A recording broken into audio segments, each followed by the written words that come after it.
So, a lot of things are going pretty wrong with the Montreal Canadiens. The game on the ice is not really looking all too good. Jeff Petrie does not use his line mates on the power play. Marc Bergevin, what's going to go on with him? His contract is expiring at the end of the year, and with the way this team is playing, I'm not sure if he's going to want to return. And we have ourselves a whole bunch of other issues too, like for example, YouTube views. Montreal videos are not doing all too well because every one of you in Habs Nation paying attention to this team is starting to not pay attention to this team due to apathy, which is understandable, because if there's no product on the ice that is worth giving a darn about, then it makes for an overall negative experience for everybody. But when it comes to Montreal, there's been a certain type of video topic that I've been kind of doing a lot over the past few years that is some of the most fun material to do.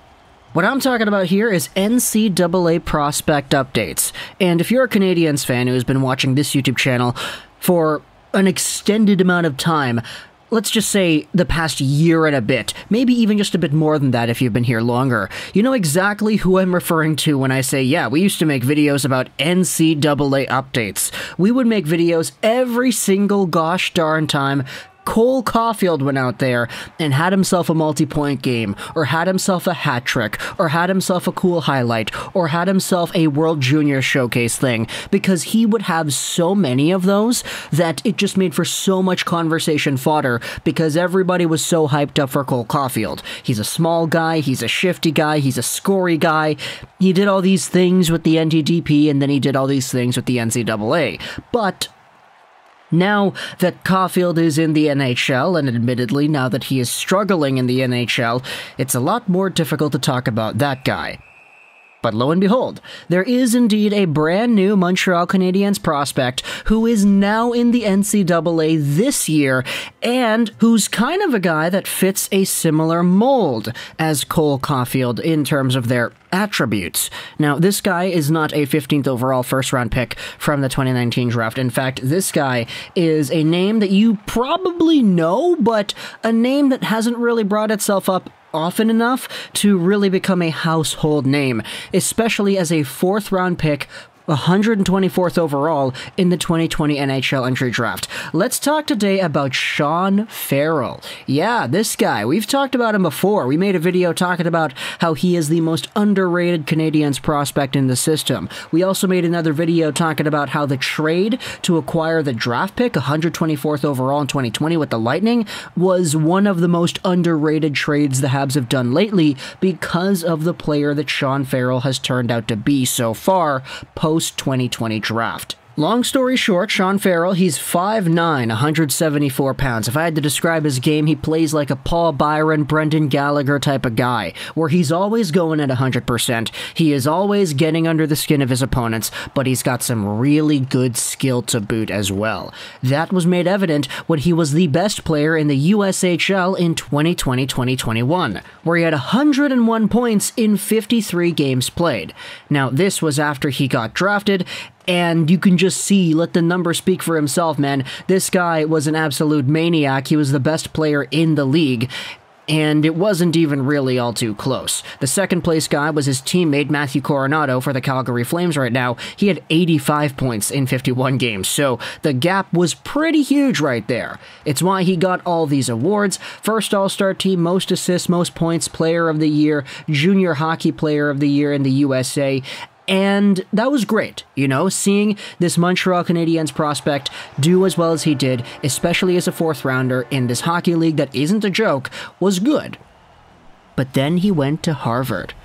And now, as a first-year NCAA player, Sean Farrell has shown off for the Harvard University Crimson this weekend in their series of games that USHL scoring and NCAA scoring, hey, monkey see, monkey do, eh? Take a look at this. In 2 games played, Sean Farrell has 3 goals, 4 assists for 7 total points. This league just got underway, and Harvard just got their season underway too. So for Sean Farrell to make his debut with the club on a line with a few really notable names over here too. He's on the first line playing with John Farinacci, Arizona Coyotes prospect, and that same Matthew Coronato that was his line mate with the Chicago Steel in the USHL. These two guys have stuck together and they've made the NCAA together. Sure, Sean Farrell is a year older because he was born in November 2001, Matthew Coronato November 2002, but still, seeing this transition into the Harvard system is certainly a lot better to see than not. You can kind of see the roster over here. There are some NHL caliber prospects on this team. Farrell, Farinacci, Coronato the first line. Nick Abruzzese of the Toronto Maple Leafs is on the second line alongside of an LA Kings prospect whose name you might get confused about. His name is Alex Laferriere. Yeah, I know. And then on defense, you have two Anaheim defensemen, Henry Thrun and Ian Moore. You have Kyle Coyne from the Red Wings system, Jack Barr from the Stars, John Fusco as the extra defender from the Maple Leafs. But the two games that the Crimson have played so far to kick off their year, against Dartmouth College on Friday and against Bentley University on Saturday, 9-3 and 7-3 wins. So, yeah, this team went out there and they absolutely dominated out of the gate here. They've got themselves some pretty good teams coming up in the next few weeks. Northeastern comes to mind. Same with Clarkson. That weekend is going to be a pretty good one. And then you see they play a few other even better teams like Boston College on November 30th. And then you have a few other guys. University of Connecticut comes to mind. Quinnipiac is there. Admittedly, the ECAC, which is the division that the Harvard Crimson play in, it's not really the best per se, but at the same time, you take a look at the names that have come out of Harvard recently. You have Adam Fox, of course. He did really well in, I believe it was 2018, 2019. And you also had Jack Rathbone, who was over there, who's doing some pretty good things with the Vancouver Canucks right now, too. So even though the Harvard Crimson play in a somewhat weaker division compared to all the others, it's not Hockey East, it's not the NCAC or whatever, you still have yourselves a really good system when it comes to developing NHL caliber talent, and the guys who are good in this system usually pan out to being really good in the NHL too. So, taking a look at how exactly Sean Farrell has gotten these 7 points in 2 games played, we start seeing similar patterns as to how Sean Farrell would get his production with the Chicago Steel. One-timers by being on the far side, getting a beautiful pass from the point, really good plays, and just an overall team that knows how to dominate. In fact, Sean Farrell getting 7 points in 2 games, you might think, wow, that's crazy. He's not even first on his team in points. Henry Thrun, the Ducks defenseman, yeah, he's out here with 8 points in 2 games played, a goal and 7 assists. Coronato has 6 points in 2 games, Abruzzese has 5, Farinacci has 3, and then you go down the lineup here, DeVoe has 2, Shore has 2, Dornbach has 2.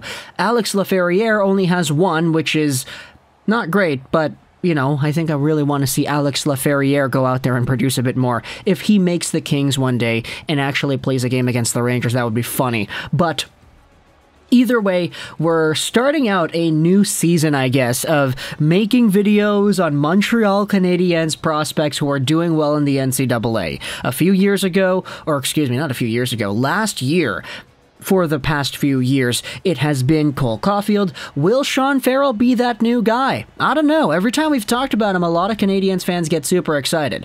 And I'm not gonna lie, you caught me with my hands up right here. I'm red-handed.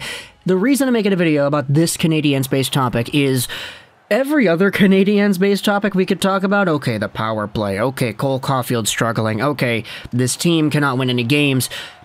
Nobody cares.